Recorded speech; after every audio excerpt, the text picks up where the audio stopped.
Number 1. I invited your mother to lunch yesterday, but she said she didn't have any free time. Yeah, she just got a new job. What does the man mean? Number 2. The sound of all that traffic is driving me out of my mind. It is bad, but the highway will reopen tomorrow. Then we won't have all those cars passing by anymore. What does the woman imply? Number 3. I don't understand why I received such a low grade on my term paper. You should make an appointment with the professor to discuss it. What does the woman suggest the man do? Number 4. I'm going to the vegetable stand today. Can I pick up anything for you? No, thanks. I just came back from the market myself. What does the woman mean? Number 5. I've been running a mile every afternoon for the past month, but I still haven't been able to lose more than a pound or two. I wonder if it's worth it. Oh, don't give up now. It always seems hard when you're just starting out. What does the woman mean? Number 6. We're having a party at our house on the weekend of the 30th. Would you like to join us? That sounds like a lot of fun, but I'll need to check my calendar first. What does the man imply? Number 7. Just one person in the whole class got an A on the test. You. All right. What does the woman mean? Number 8. Would you like to go to the movies with us tonight? To the movies? Tonight's the biggest concert of the year. What does the man mean? Number 9. Did you pick up my books from Ron's house? Sorry, it slipped my mind. What does the man mean? Number 10. Could you lend me your biology notes? Do you think you'll be able to make out my handwriting? What does the woman imply about the notes? Number 11. I just saw an ad on television that said men's suits were on sale today and tomorrow at Conrad's Menswear. Great. That's just what I've been waiting for. What will the man probably do? Number 12. John, I'm sorry, but I forgot to bring your tape player back. Well, as long as I get it by Friday. What does the man mean? Number 13. I'm way behind in my letter writing. I've got to get started. Who's got time to write letters? Exams are coming up, remember? What does the man imply the woman should do? Number 14. Hi, Anne. Where are you rushing off to? I'm on my way to pick up the text for American history. I'm in shock. It's going to be $65. What does the woman mean? Number 15. Is Louise going to join us for a short break? Yes, if she can tear herself away from her studies. What does the woman imply about Louise? Number 16. Here are 2 empty seats. Don't you think these are too close to the movie screen? What does the woman imply they should do? Number 17. I found the perfect book bag, but I'm about $20 short. Don't look at me. I don't get paid for another week. What does the man imply?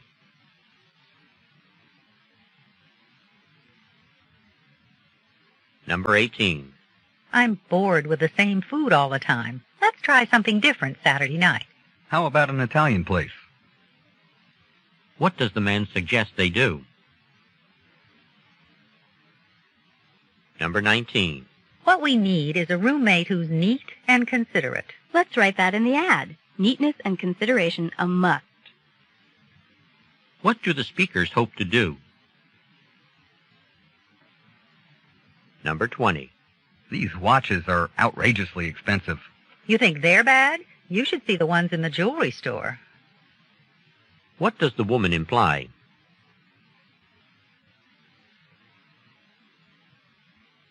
Go on to the next page. Number 21. So, would you like to be my lab partner for the next experiment? Sure. I just can't believe you still want to work with me after I messed up last time. What does the man mean? Number 22. Which game do you think is more difficult to learn, chess or bridge?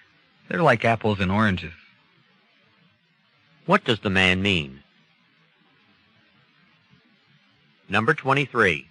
I didn't see your fellowship announced with the others. The dean's still waiting on it. He wants to see my grades from this semester first. What does the woman mean? Number 24. What on earth did you do to your eye? Oh, nothing. It looks a lot worse than it feels. What does the man mean? Number 25. I've decided to apply to grad school in engineering for next year. More school? I'm going into business for myself. What does the man plan to do? Number 26. My shoulder's been hurting for a couple of weeks now, ever since I moved that heavy desk by myself. If it hasn't gotten better by now, you should have it looked at. What does the woman mean? Number 27. I'm calling to check on the status of my TV. Well, the new parts have just come in, so it should be ready by Friday. What will the man probably do? Number 28. I didn't know you played the clarinet. You really sounded good. Oh, could you hear me?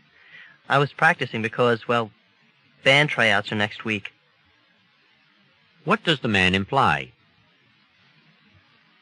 Number 29. Dan's talking about getting a cat from one of his relatives. Yeah, I hear his apartment building is about to lift the ban on pets.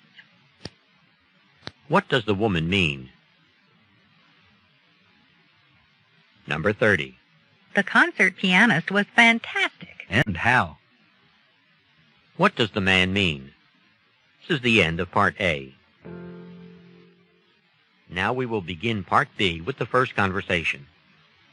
Questions 31 through 33.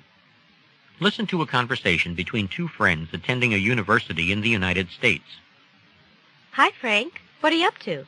Is that really a French grammar book? Well, I'm trying to teach myself some French. When I go to Montreal next semester, I don't want to sound like just another tourist. Most of the people there are bilingual. Leave Boston to go to Montreal? I didn't know this university had a program in Canada. It doesn't. I'm planning to take a short leave of absence from school, so I can go there on my own. What's the reason for this sudden interest in Canada? Well, actually, I've been thinking about going for some time now. I know someone there who's been wanting me to visit. A relative? An old friend of my uncle's runs the chemical engineering department there, so I'm hoping he can help me enroll in some interesting courses. If you want those credits transferred back here later on, you'd better arrange for it before you leave. Don't forget what happened to Susan after she came back from Rome. Yeah, but her situation was different. I already have all the credits I need to graduate. So you'll be taking courses just for the sake of learning. That will be a nice change of pace, won't it? Number 31. What was Frank doing at the beginning of the conversation? Number 32. What does the woman suggest that Frank do? Number 33. What does Frank say about his academic status? Questions 34 through 38. Listen as a student asks a question in a physics lecture. It's important that you all understand that quartz heaters operate on a totally different principle than common convection heaters. Yes? Could you give us an example of a convection heater? Okay, but first you tell me what convection means. Well, you said in the last class, I think, that convection is the transference of heat by a liquid or a gas. Right. A heater is using convection when it warms the air in a room, and the air in turn warms the people and objects in the room. A hot water radiator, a stove, and a forced air furnace are all convection heaters. A quartz heater, on the other hand, heats the objects and people in a room without heating the air. It does this by producing radiation heat that travels like light waves. When the quartz crystal in the heater vibrates at a particular frequency, its energy is turned into infrared radiation. The radiation is then directed at objects by means of a reflector. If that's clear, let's move on to how room design can affect heating efficiency. Number 34. What is the main topic of the discussion? Number 35. What had the instructor probably been discussing in the previous class? Number 36. What does the instructor ask the student? Number 37. According to the instructor, how is the quartz heater different from other types of heaters? Number 38. What is the purpose of a reflector on a quartz heater? This is the end of Part B. Correct. Now we will begin Part C with the first talk. Questions 39 through 42.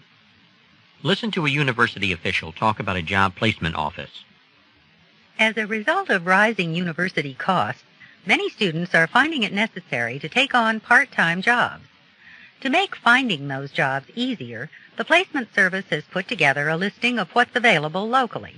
For some students, these part-time jobs could lead to full-time work after graduation, as they may offer experience in their own field, be that finance, marketing, or even management. For example, National Savings Bank offers work on a half-time basis. That's 20 hours a week. Retail stores and restaurants have positions requiring fewer hours. Even less time is expected of those providing child care. We have a number of families registered with us who are looking for babysitters for as few as 4 hours a week. For students who prefer outdoor work, there are seasonal positions right on campus, working with the gardening and landscaping teams. These often require the most time and are the least flexible in terms of scheduling. To see a complete list of these and other available jobs, including the salary offered and the hours required, stop by our office. Oh, and be sure to bring a resume with you. When you find something that interests you, we'll put you in touch with the person offering it. In addition, our counselors will give you hints about successful interviewing. Number 39. What is the purpose of the talk? Number 40. What should students bring with them to the office? Number 41. What will the counselors at the office help students do? Number 42. What do all of the jobs have in common? Questions 43 through 46. Listen to a professor talking about United States art history. In this century, photographs have been really important for teaching art history. I'll show you what I mean in a moment with some photographs taken by Peter and Paul Julie. The work of these two photographers has been a very useful source for studying the art produced in the United States from 1896 to the present. Peter and Paul Julie were not artists, but they were a regular part of the New York art scene. They took over 100,000 photographs, which document the lives and work of thousands of artists. Peter Julie is known as a pioneer in this field of art photography. Georgia O'Keeffe and other famous artists sought him out to take pictures of their work. His specialty was photographing paintings. His son, Paul, photographed sculptures. Some of their most important photos are the ones of works of art that have since been destroyed. One example is a photo that we'll look at today. Would someone get the lights, please? Thanks. This slide is from a photograph of a painting by Edward Hopper called Corn Belt City. The painting was exhibited only 2 or 3 times before it was destroyed in a fire. Without the Julie photograph, no visual record of the work would exist. Although the Julies mostly photographed the work of painters and sculptors, they also occasionally photographed architectural subjects. They did quite a few photos of buildings by John Russell Pope, and we're going to look at one of those next. Number 43. What does the professor mainly discuss? Number 44. What did Peter Julie do for Georgia O'Keeffe? Number 45. According to the professor, what was the specialty of Peter Julie's son, Paul? Number 46. Why does the professor mention the photograph of the painting Corn Belt City? Questions 47 through 50. Listen to part of a radio report about a scientific advance. Did you know that vegetables can be tricked into growing in climates they're not accustomed to? Cool climate vegetables like asparagus are now able to be grown in places as hot as Hawaii. In Hawaii, marine engineers have been able to actually convince such vegetables that they're living in cooler climates. That way, they grow faster and taste better. What these engineers have been using is very simply cold seawater. How do they use it? They place pipes in the soil, and the cold water flowing through them cools the earth. This stimulates plant growth and enables gardeners in tropical climates to grow crops from cooler climates. Also, some of these pipes are exposed to the air, and they condense moisture and thus irrigate the gardens. What is especially appealing about this process is that nothing damaging to the natural environment is being used. Another innovative use for cold ocean water is to cool buildings. Engineers believe that, for example, the entire west coast of the United States could be air-conditioned using seawater. We'll be back to discuss that possibility after this commercial message. Number 47. What is the report mainly about?